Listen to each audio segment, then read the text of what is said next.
Assalamualaikum warahmatullahi wabarakatuh. Perkenalkan, nama saya Sandra Farajita Permata dari SMK Negeri 71 Jakarta. Jadi di sini saya ingin melakukan vlog singkat tentang perjalanan saya menyusuri Museum Rumusan Naskah Proklamasi yang ada di Jakarta Pusat, dekat Monas. Oke, mari kita masuk ke dalam.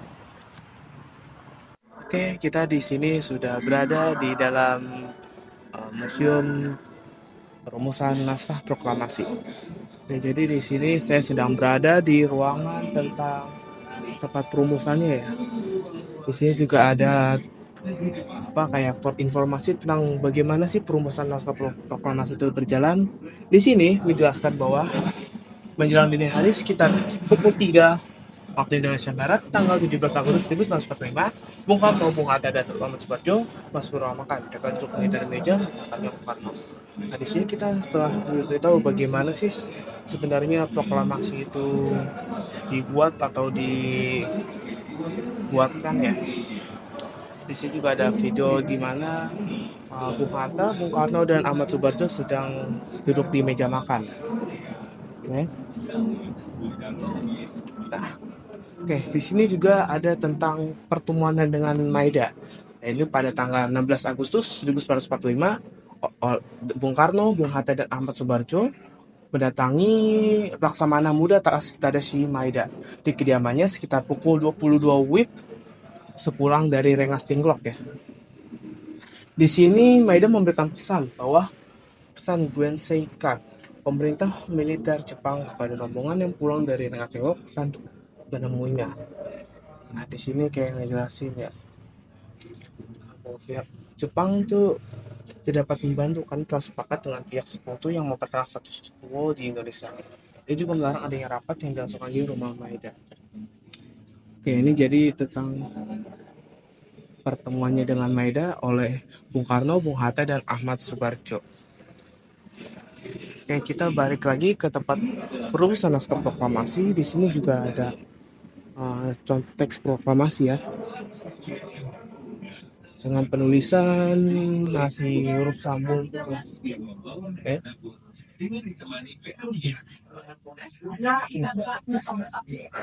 Kita lari ke sini, tempat pengetikan dan pendatanganan naskah proklamasi.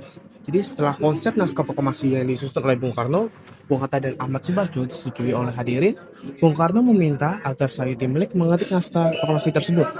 Ya, Sayuti Melik mengetik naskah proklamasi di bawah dekat dapur dengan ditambahi oleh BNJ. Ini dia informasi tentang pengetikan dan pendatanganan naskah proklamasi oleh Sayuti Melik sebagai orang yang mengetik. Di sini juga ada contoh ilustrasi Sayuti Malik sedang mengetik naskah proklamasi. Di sini juga sebenarnya kita bisa melihat kayak informasi sejarah. Kalau kita bisa mencet tuh ya, ada bahasa Indonesia, Inggris, dan Jepang ya. Tapi saya nggak mau nyoba. Oke, kita lanjut. Oke, di sini ada tempat informasi tentang pengesahan naskah proklamasi yang telah dirumuskan oleh Bung Karno, Bung Hatta, dan Ahmad Subarjo. Dibawa ke Serambi, Muka menemui para hadirin. Jadi di sini ada tempat pengesahannya yang diusahakan di depan rumahnya Pak Soekarno. Di sini ada teks informasinya dan ilustrasi tentang pengesahan teks proklamasi. Di sini ada tokoh-tokoh yang hadir pada saat pengesahan teks proklamasi atau naskah ya. Di sini ada sekitar 26 tokoh ya, dan ada 3 tokoh yang nggak ada di foto ya di sini di bawah. Jadi semuanya ada 29 tokoh yang ikut dalam pengesahan naskah proklamasi. Oke, di sini juga ada teks proklamasi juga. Oke. Tentang museumnya dulu. Jadi latar belakang terbuatnya, terbentuknya museum ini kayak gimana sih Bu? Awal dibangunnya? Awal dibangunnya, jadi memang dulu belum untuk museum ya ini gitu, karena memang kalau kalian lihat ini menyerupai rumah kan gitu. Jadi memang ini dibangun adalah memang untuk hunian dan masuk daerah Menteng ini memang didesain oleh arsitek Belanda itu adalah memang untuk sebagai kawasan hunian apa namanya kawasan sifatnya garden city. Jadi inilah yang tipe apa namanya prototipe-nya dari klaster perumahan sekarang kan klaster tanpa apa namanya pagar gitu kan, terus banyak apa namanya itu sebenarnya tahun 1930-an tuh sudah dirintis oleh mereka. Nah kebetulan rumah ini itu dibangun oleh arsitek Belanda JFL Blankenberg tahun 1927. Nah di Menteng ini, kawasan Menteng ada sekitar 4 rumah yang tipenya ini termasuk tipe villa karena di atas lahan yang di atas 3.000-an, kemudian ini luas bangunannya juga di atas 10.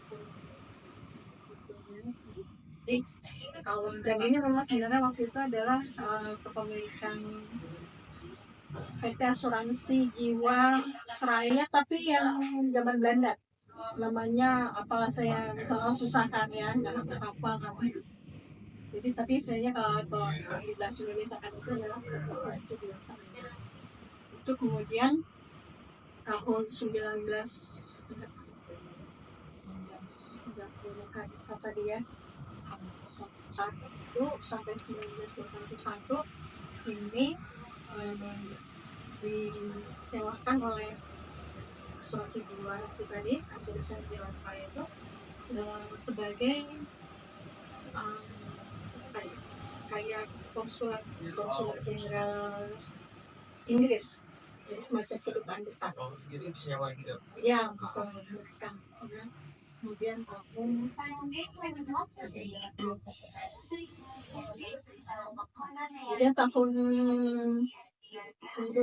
saya jadi bisa dihitung kan jadi sebelum si siapa itu sebelumnya itu tahun berapa tuh 1937 kan kemudian Jepang masuk. Itulah pada waktu itu di Jepang itu masuk ke Indonesia dan sini jadi hunian dari Laksamana Tadashi Maeda. Jadi sebagai hunian dan juga sebagai kantor. Nah siapa Tadashi Maeda? Laksamana Tadashi Maeda itu adalah kepala penghubung angkatan laut Jepang dengan angkatan darat Jepang. Jadi beliau di sini. Nah pada saat dia di sini itulah tahun 1945 bulan Agustus, 1 hari sebelum kemerdekaan ini kan sempat ada apa namanya peristiwa Rengas Dengklok. Nah kemudian itulah terjadi peristiwa perumusan naskah proklamasi. Jadi dibantu oleh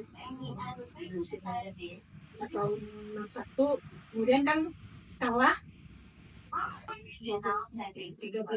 ambil alih oleh pemerintah Indonesia, Departemen Keuangan. Kemudian disewakanlah oleh apa namanya Departemen Keuangan itu disewakan lagi ada itu tadi Inggris, konsulat Inggris dari tahun 1961 sampai 1981. Kemudian tahun 1982 rumah ini juga pernah menjadi kantor perpustakaan nasional. Tahu nggak perpustakaan nasional? Di mana? Monas itu yang baru. Nah, yang lamanya kan ada di Salembang. Nah, jadi sebelum jadi perpustakaan nasional dibuatlah dulu nih muhutnya rancang-rancang. Nah, sini kantornya perpustakaan nasional, sempat setahun di sini sampai tahun 1983. Nah, kemudian tahun 1984 Menteri Pendidikan Kebudayaan pada waktu itu, Bapak Nugroho Noto Susanto, menginginkan rumah ini menjadi museum. Karena apa? Karena peran pentingnya rumah ini pada kesejarahan Indonesia, yaitu sejarah terbentuknya Republik Indonesia itu di sini dikonsepkannya. Itu jadi tahun 1944 di apa namanya?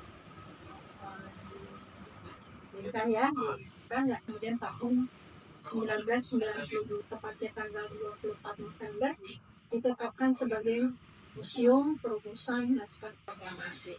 Jadi pada waktu diajukan sebagai museum ya, kemudian ada kajian-kajian untuk mengkaji seperti apa sih ini nantinya, seperti itu kan. Itu jadi kira-kira apa saja yang harus isinya untuk museum gitu kan. Jadi sebelum jadinya museum ini jadi banyak ya, pertama kan jadi tempatnya Laksamana Maida gitu ya buat Jadi pesan. rumah ini menyimpan banyak sejarah kepemilikannya. Kenapa Pengguna jadi ya, pengguna. kenapa pada tahun itu tadi 1984 ya? Ya. Jadi perpustakaan ini ya Bang. 83 kalau 84 saya lupa. Kurang lebih gitu. Jadiin kantor perpustakaan nasional. Itu ada alasannya nggak? Iya. Karena waktu itu kan mungkin di sini rumah masih kosong ya, gitu masih apa namanya, masih perpustakaan nasional kan pada waktu itu juga mungkin nggak ada sebagai bagian dari Kementerian Kebudayaan, Pendidikan dan Kebudayaan. Jadi sebenarnya sangat berfungsi sebelum akhirnya sama. Jadi kan waktu itu perpustakaan nasional dari didirikan tahun berapa? Iya, 83. Iya, jadi perintisannya. Oke, sekian dari saya, kurang lebihnya mohon maaf.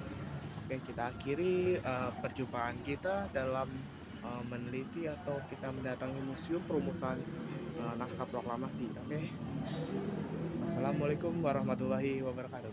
Dadah.